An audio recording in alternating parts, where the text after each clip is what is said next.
there's a really interesting case about a Venezuelan chocolate company. This is a company called Chocolates El Rey. Venezuela, this is something that a lot of people don't realize. Venezuela produces the world's finest cacao. That's the raw material that goes into finished chocolate. When you ask most people, where does the best chocolate come from? They usually name Switzerland, or they'll say perhaps Belgium.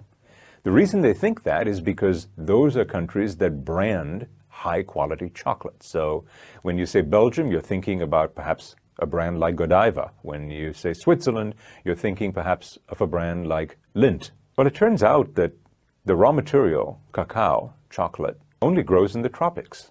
So not only do people not know where really good chocolate comes from, the companies like Chocolates El Rey that produce this chocolate can't get themselves well known, which means they can't command a good price for their product. Does it also affect perceptions of the product? I would tend to think that if the chocolate is really good, that the market would decide that it doesn't matter where it's from, but it does seem to matter. And I'm thinking here, you mentioned a wine from Chile, for example. That's a classic example, I think, that a lot of people actually, in this case, they know that the product is good, but they're just not willing to pay a high price for it. One of the largest wine producers from Chile is a company called Concha y Toro.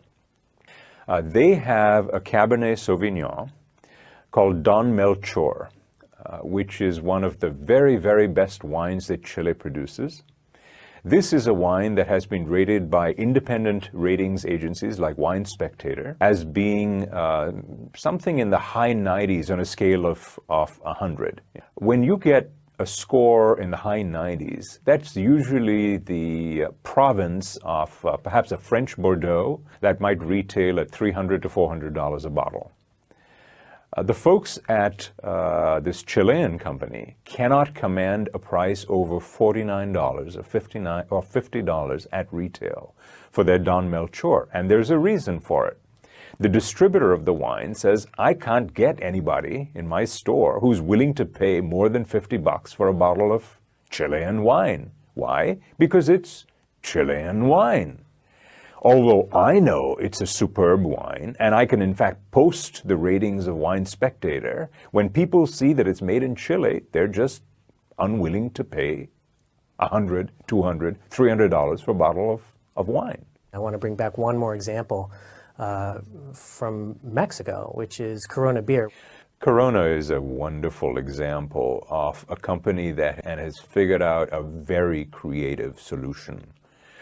In Mexico, it's the #1 selling brand of beer. It's a popular price brand of beer. It's the Budweiser of Mexico. When they decided to market their product north of the border in the United States, they had a decision to make. They could either sell the product the same way that they sold it in Mexico, which is an inexpensive product for everybody, or they could change the product in some way or reposition it. They chose the latter strategy. Instead of marketing the product as made in Mexico, it's positioned as a lifestyle product. Actually, the creative execution for Corona beer is not Mexican beer. It's fun, sun, beach, and vacation in a bottle. So that beach could be anywhere in the world. It could be a beach in the French Riviera, it could be a beach in Bali, or it could be Cancun. This is just brilliant positioning. People buy that beer because they think of it as a fun beer, and it's a sun beer, and it's a vacation beer, and it makes them feel good, not because it's from Mexico. They, in the process of doing this positioning, price it as a premium beer and not an inexpensive beer from Mexico. Which they did at the beginning, correct, when they first started to try to export it. And they very quickly realized that we're not going to make any money doing this. And now they price at the same price point that Heineken prices their beer within the United States. Interestingly enough, Corona has overtaken Heineken to become the #1 imported beer brand within the United States. Heineken held that position for over 50 years since Prohibition, and in a very short time, Corona overtook them. I think largely because of rethinking how they want to be positioned.